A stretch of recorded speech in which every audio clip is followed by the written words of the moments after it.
Banky Special. Yeah. Pure deliciousness. Pure deliciousness, man. My name is Banky, man. Everybody calls me Banky. That's the name that I got from my grandmother when I was young. I'm coming out here after 30 years. Yeah, I ain't got nothing, but I'm gonna have something because I'm rich in personality, you know, and I'm rich in love. My family love me, and that's really all that counts. Shout out to everybody out there on Team Banky Pound, man. I appreciate the love. Boom, boom, boom. Appreciate the support. 33 years, man. 33 years of prison stories. We out here. We rolling. Thanks again to everybody. Show love for the Vlad videos. I don't know if they over or not, but I know we played one more clip today. So I don't know. But I definitely see TBP all up in the comments, all up in there showing love, man. Y'all don't know how much that means to me. I appreciate that. So we're going to keep it moving, man. We're going to keep it pushing. We're going to try to get on some more platforms and spread this positive energy, man. So keep on rocking with me, man. It's much appreciated. Today, man, y'all, I don't know what y'all can get out of this video, man. I don't know. Some of y'all might like it. Some of y'all might not, you know. But I had to tell it to y'all. I had to keep it 100 with TBP at all times. But, yeah, I was in conversation, you know, recently. And this was brought up, you know, talking about, you know, rumbling and stuff in the penitentiary. You know, what you got to do. You know, you got to get down sometime, you know. And, you know, a lot of people come in the comments ask me, you know, come on, Bank, man, you know you got beat up before. I mean, everybody take a L, everybody lose. I mean, tell us when you got beat up, woo, woo. So if you tuned in for that, heard when I got beat up, then you might want to, you know, tune out because ain't nobody beating me up, man. I just can't accept that, man. That is against my beliefs, man. So, but you know, I done had some scrapes. I done had some battles. You know, I'm battle tested, so you know that comes with the territory. But as far as like, you know, just getting beat up or somebody, you know, getting out on me, that's not gonna happen. You know what I'm saying? That's not gonna happen. Not if you're gonna be, you know, occupying that type of space with me. You know, it's not gonna happen. You know. Because I'm going to send you to another space, you know, straight up. That's just what it is. That's just how I was living, you know, and it served me well. It you know, it did me justice. So, you know, can't say if it was wrong or right, but that's just how I was living. And, but, you know, with that being said, man, this story right here, man, it's a crazy story, man. I remember when I was, you know, on Greensville, and I had the barber's job. So on Greensville with the barber's job, you know, you go upstairs and the back salad port, and there's a whole barber shop just for you. If you the barber, you the only one back there, and they send inmates up there back and forth to get their hair cut. You know, I tell them when to send somebody or something, when I'm finished or whatever, or when one go out, the other one come in. So that's usually how it's run. But other than that, you can't get back there. On this side, you got a counselor's office, and on this side, you got a counselor's office. In the back side, there's a chemical closet where you get all the chemicals to clean the part and cells or whatnot. On the side of that is the barbershop where I'm at. On the outside of the salad port is the laundry room where you have a washer and a dryer, and you have a laundry man back there washing and drying people's clothes all day. So when I'm back there, you know, at this particular time, they had a white guy back there working in the as the laundryman. Now, this white dude right here was, to me, you know, kind of like a weird guy because he didn't talk that much. He didn't socialize with people. He didn't deal with people, you know what I'm saying? He was in the cell with another white guy, you know. He came out, he did the laundry, you know, he gave, you know, dispersed the laundry back out to who it's supposed to go to. You might see him using the microwave or getting some coffee or going back and forth to chow or whatever, but he didn't socialize. He didn't do a whole lot of talking, so it wasn't a whole lot known about him, especially for me. I didn't know nothing about him. I didn't want to know nothing about him, you know, but he did work back there with me. He was a quiet dude, you know what I'm saying, didn't say too much. But I remember he talked kind of country or whatnot, you know, But I remember one day somebody came, because when you back in the Sally Port, you know, you can come on this side and they got the door shut, but the Sally Port also opens to the other side. That's for officers that's coming all the way around from block to block doing their rounds. So when you back there, a lot of times the dudes will come from the other side and holler and call you so you can deliver a message over there or slide something that can slide. The crack in the side door is probably about that big. Slide you a letter, slide you something, anything that can fit through there, slide up under the door, say give it to such on the other side, woo, woo, woo. So sometimes dudes will come back there and want to holler at you, you know what I'm saying, and call you or whatever. So when I'm in the back, if I got the door closed, depending on what was going on, I might not hear them, you know what I'm saying. So at this particular time too, you know, probably me, you know, if I could remember correctly, I probably, you know, had that, you know, that phone. So I was back there minding my business, and I ain't want nobody to come back there get their hair cut. I ain't want nobody calling me, you know. I'm back there sneaking and talking and doing whatever, right? But I could remember the dude, and I never had really said too much to him, you know, no more than a couple of words, or him to me, or whatever, you know. And I could remember he came back there and knocked on the door one day. And I go open the door, and he says to me, man, the dude's looking for you over there. He was calling for you, you know. So I said, who? And this dude told me, I don't know his name, man, the colored dude. Yeah, no, we ain't in the 60s or nothing. This dude said, colored dude. And that kind of threw me back, right? I said, who? He said, some colored dude over there. He was calling for you. I just thought it was you. So I'm just looking at him. I said, what color was he? You know, because it rubbed me the wrong way. Because I'm not used to hearing people say colored dude. You know what I'm saying? You know, when I think of colored person or something like that, I think about old, you know, racist movies back in the day or something, you know, when they're using the word colored. You know, I think of colored, I think about crayon box or something. So I said, I don't know what color that is, man. He ain't in no crayon box. What color was he? So I guess he got agitated as well. So he said, man, I don't, the black dude, man, over there or whatever. I said, yeah, well, he ain't colored, you know what I'm saying? So he was like, man, okay, man, I was just trying to help you. So the tone of his voice even got me more agitated. So I'm like, man, you ain't got to help me with nothing. You know what I'm saying? I said, in fact, don't even say nothing else to me. So I said it to him so aggressively that he turned around, which I didn't expect, and he said, all right, man, whatever, man. I'm not afraid of you.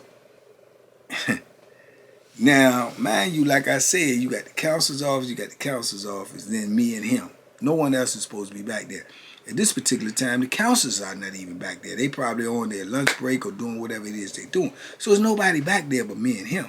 So when he said that, I'm not afraid of you. So I turn around and walk up to him. I said, what you mean you ain't afraid of me? I ain't said nothing about you being afraid of me. So he was like, he took a step back and he was like, man, back up, man. And I said, man, who? Now, mind you, this is not the bank y'all know. You know, this is the penitentiary bank. So I'm like, man, who the F is you talking to? So he said, man, I told you I'm not afraid of you. Man, when he said that, man, it just like sparked something in me because I'm thinking in my mind, ain't nobody back here. Who he think he playing with? He talking racist stuff, talking about colored dude and all this.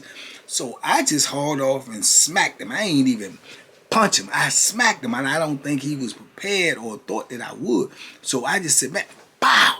And I smacked fire from him, right? I'm talking about one of them good old joints. Man. You know, hey, look, I got to tell you the truth, though. You know, when I smacked this dude, man, this dude, and this is a white guy, when I smacked him, pow! As my hand came across his face, bang, and his face turned around like that. Man, my dude turned around and spit back around with a spinning, pow! He came back around with a spinning fist. Mop! Fast as I don't know what. I did not expect that. So as he did it, but when I smacked him, I'm leaning in. So when I'm leaning in and he turned around with his spinning fist real fast as his head goes one way, boom, he come back the other way. Bam! I'm leaning in, so had I not been leaning in, if I just smacked him and stood up, he'd have caught me, bang, dead on the jaw. But this jump been tested, so I would have maintained, but he'd have caught me dead on the jaw. But unfortunately, or unfortunately for him, I was leaning in, so he did catch me though. Bang! Right here, like close to the temple, somewhat on the ear, and it was a good shot because he spun all the way around. So when he hit me right, I'm like boom. So I back up, and it was like a shot. So when he did that, he bagged up and kicked his little slippers off. He had on the shower shoes. We call them shower shoes. Y'all call them flip-flop slides or whatever it is. But he kicked them off. And he said, I'm not afraid of you, man. I'm not afraid of you. Man, man, that dude that hit me in my ear, and I felt that little bang, bang, bang. And I'm like, yeah, okay. But in my mind, in that split second, you know, because I ain't no stranger to danger. You understand me? So I'm in my mind, that split second, I surmised in my mind because, mind you, now I've been in the penitentiary all these years, and the rise of this MMA stuff, I don't really know nothing about. It's just rising. I know about boxing, whatever, but this MMA stuff is coming on. It's coming on. And you got a lot of these dudes that's coming into prison or been in prison 3, 4, 5 years.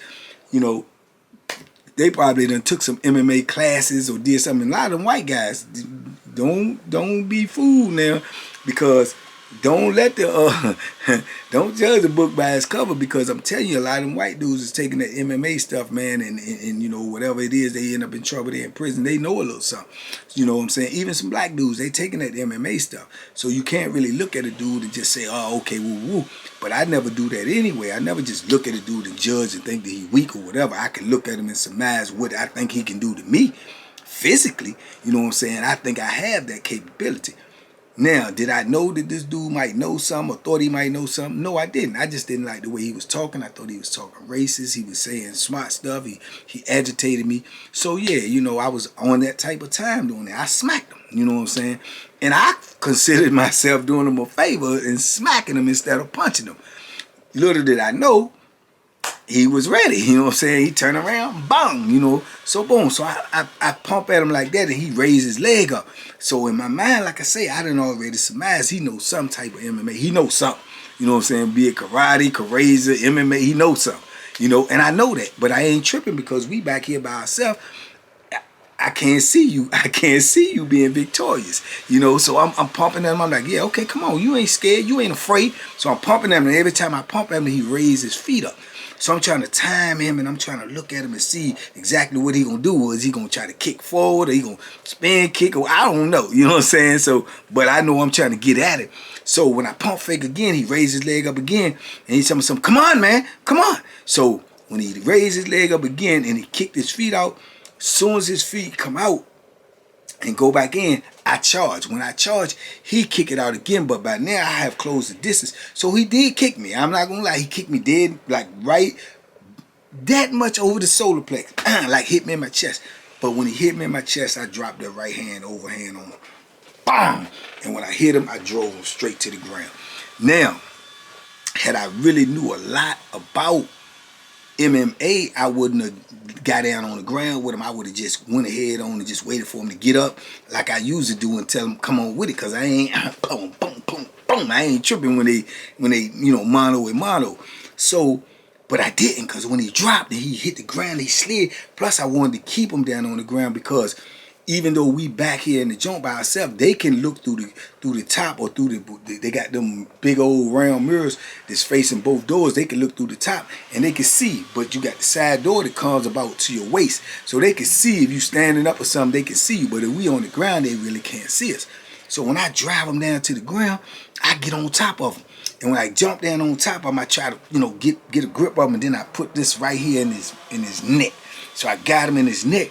But he trying to grab my arm and do some type of lock or something on my arm. So when he trying to grab my arm, I'm trying to keep his arm off, but I'm applying pressure, choking him. So I'm trying to keep his arm from grabbing my arm. And then I end up, you know, not willingly or consciously doing some MMA stuff. Because instead of just punching him, which I couldn't because he was holding the arm too, which kept me close to him. So instead of drawing back and being able to punch him like I wanted to, I just start hitting him with the elbow. Bam, bam, bam, bam. I'm bowing him in his face, man. And I'm telling you, I hit that dude in his face with that elbow. and I could feel the impact. So I'm hitting him in his face, and it's catching him good. And then I start seeing blood, so I'm busting him up. He's bleeding there, you know. And then he started bleeding more profusely, and I'm just, so I'm hitting him. And when I kept hitting him like that, I could feel him like getting weak, and he just like boom, and then he's like kind of like unconscious. So I drop out another one on him, bang, you know. Then I stand up.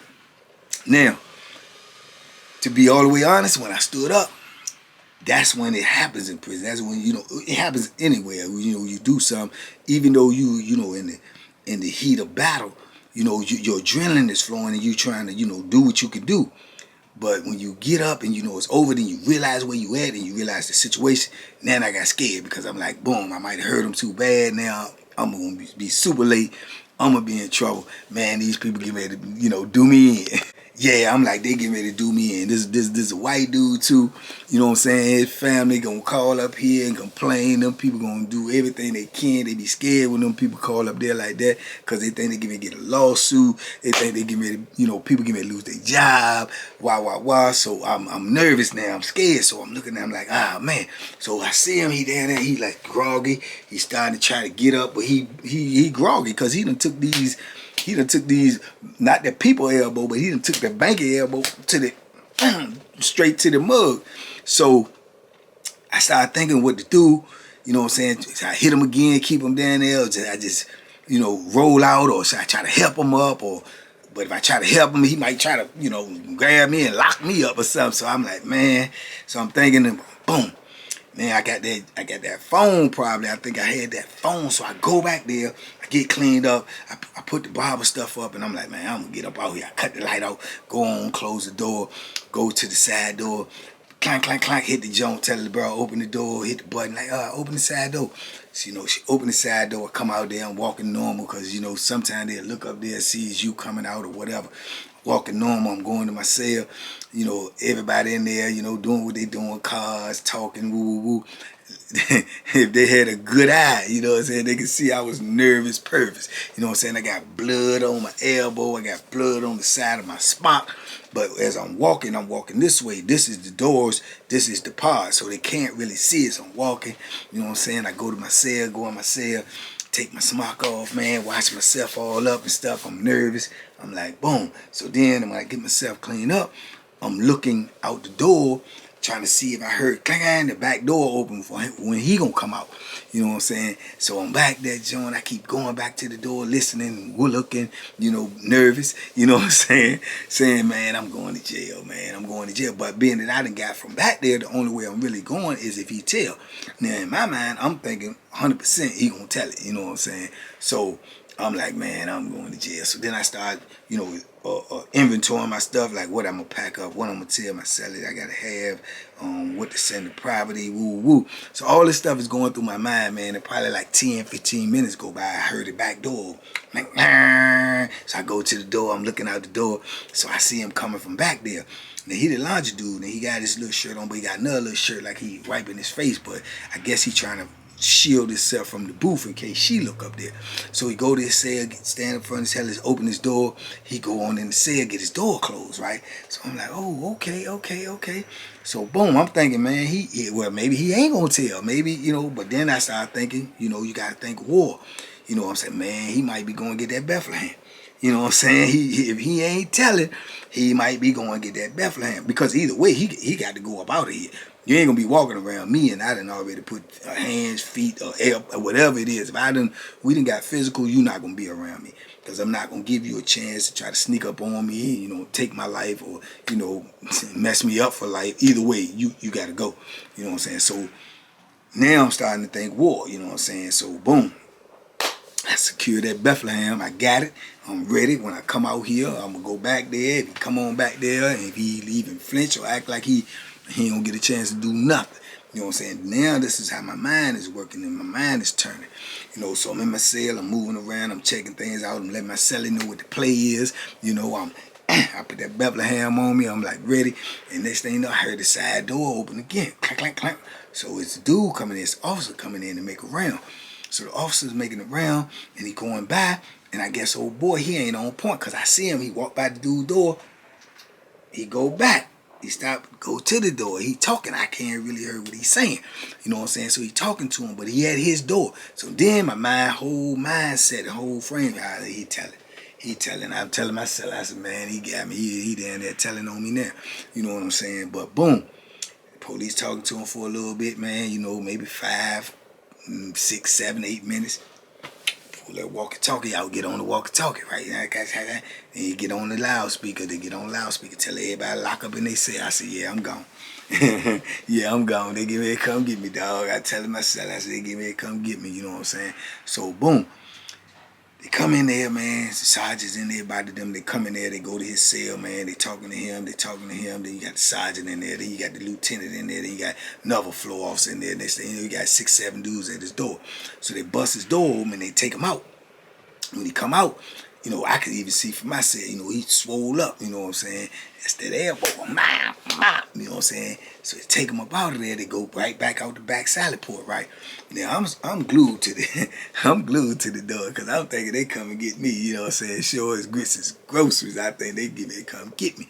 So they gone 15 minutes. They gone 30 minutes. Then they gone 45 minutes. So I'm like, man, what is he telling them? You know what I'm saying? So boom, man, going about maybe an hour, 10 minutes. All right, resume pirate. All the doors start opening. They opening the doors. So I'm like, well, okay, well, he ain't tell. You know what I'm saying? So I come out. You know what I'm saying? I move around. Dudes is talking and running their mouth trying to, hey, what happened to dude? What happened to old buddy? You know what I'm saying? Woo, woo, woo. And I'm same way. I don't know. Man, you up there with that? What happened to him? Boom, I don't know. Now dudes are speculating. Man, you think his celly beat him? Nah, his celly ain't did nothing. His celly look scared than him. You know what I'm saying? Woo, woo, woo. So everybody wondering what's going on because when the police come in there like that and he had to get taken out there and dudes see his face too, so dudes know something happened to him. So they don't know now if it's his celly. They don't know if he was beefing with somebody. Somebody went back there, bust him up and left. They don't know if it was somebody from the other side came over there, bust him up and went. They don't know. You know what I'm saying? I know.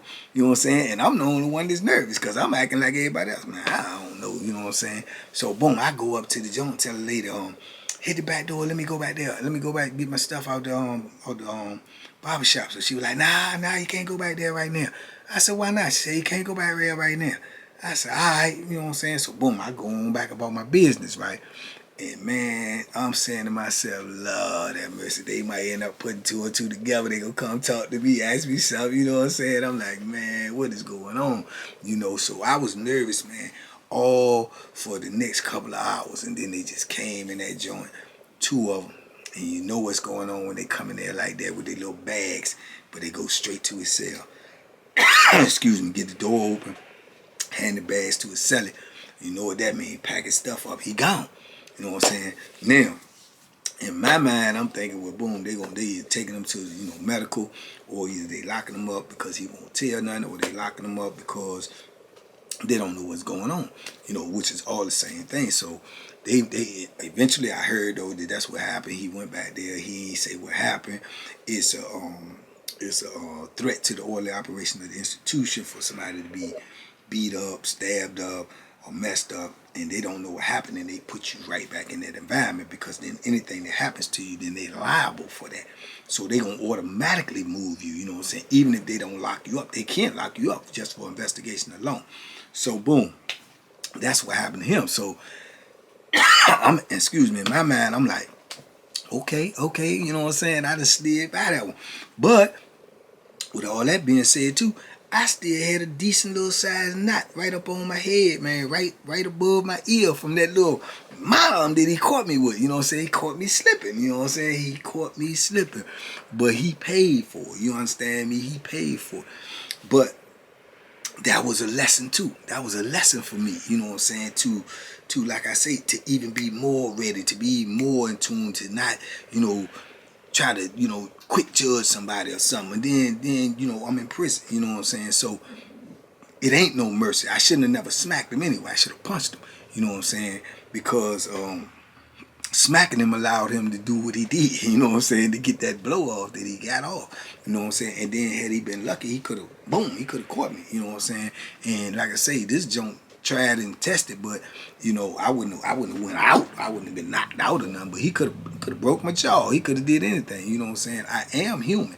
You know, contrary to popular belief. You know what I'm saying? But yeah, but he put up a fight, man. You know what I'm saying? He put up a fight. And I know for a fact if somebody sleep on him, they gonna get caught slipping, man. And he probably get out on them. You know, if they just go at him with them little young boys with that run in your mouth stuff and run up on him thinking just because he white, then you gonna get off on him. It ain't gonna be that easy. You see what I'm saying? Now, I ain't had no beef with him. I never really said nothing to him.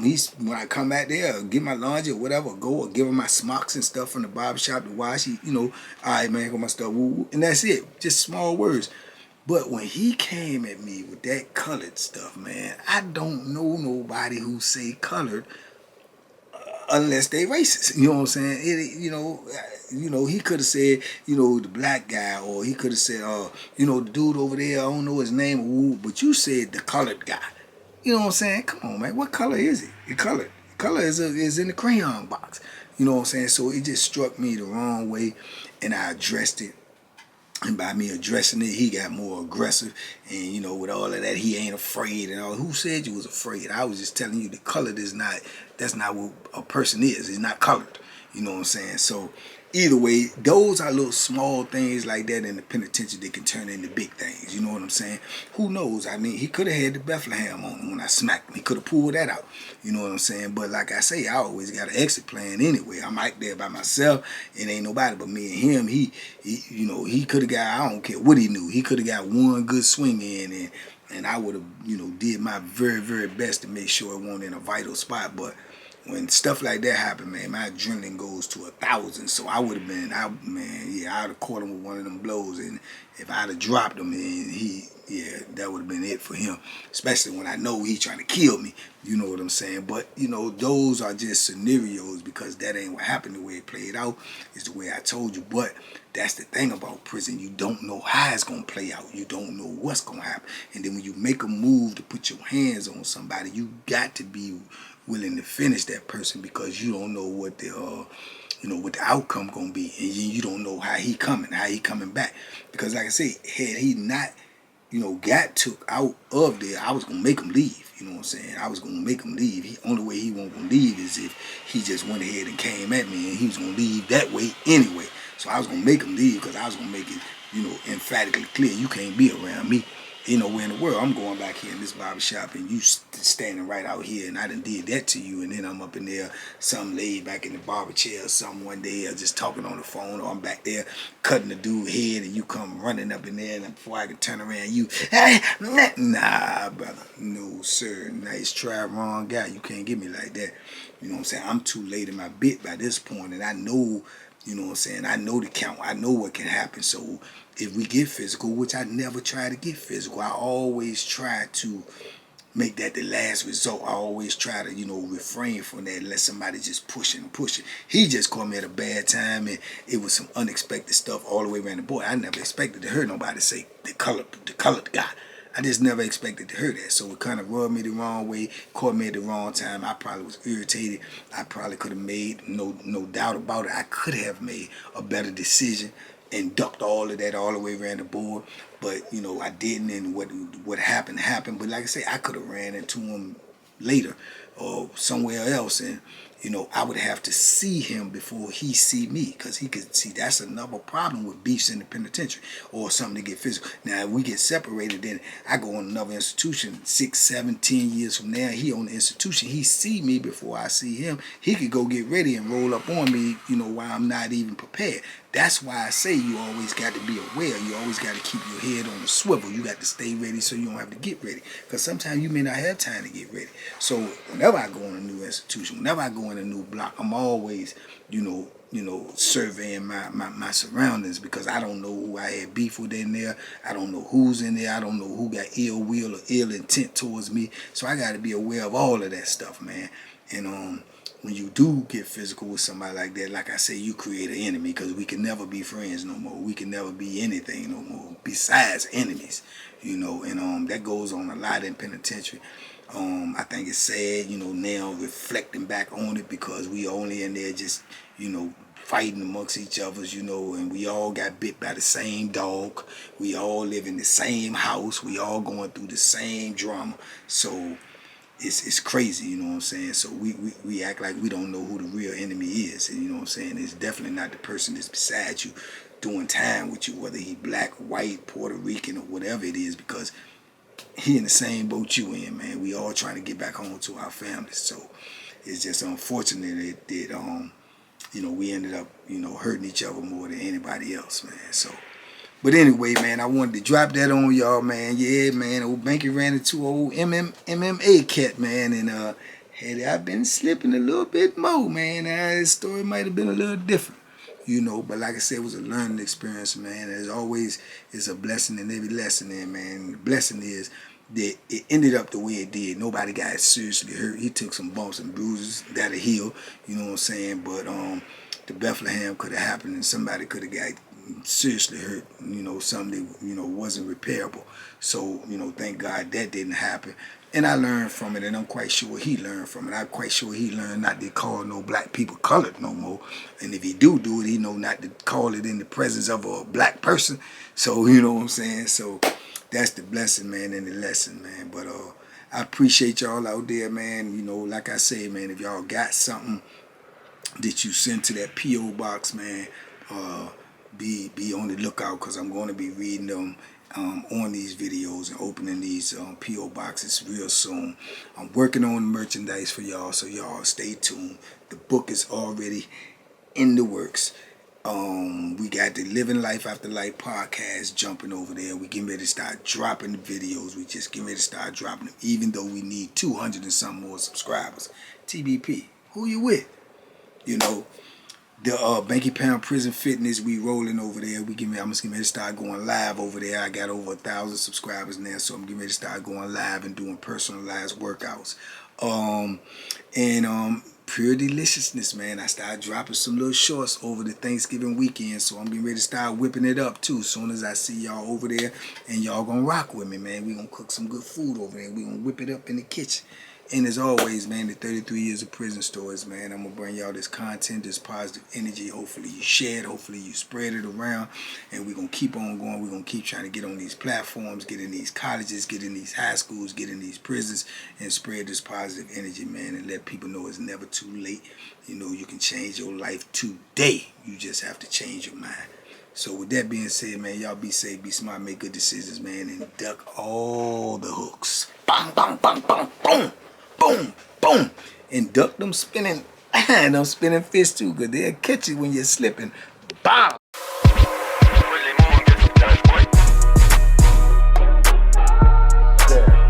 The Banky special. Yeah. Pure deliciousness. Pure deliciousness, man.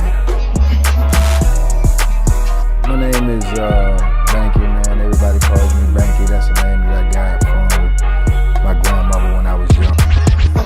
I'm coming out here after 30 years. Yeah, I ain't got nothing, but I'm gonna have something because I'm rich in personality, you know, and I'm rich in love. My family love me, and that's really all that counts.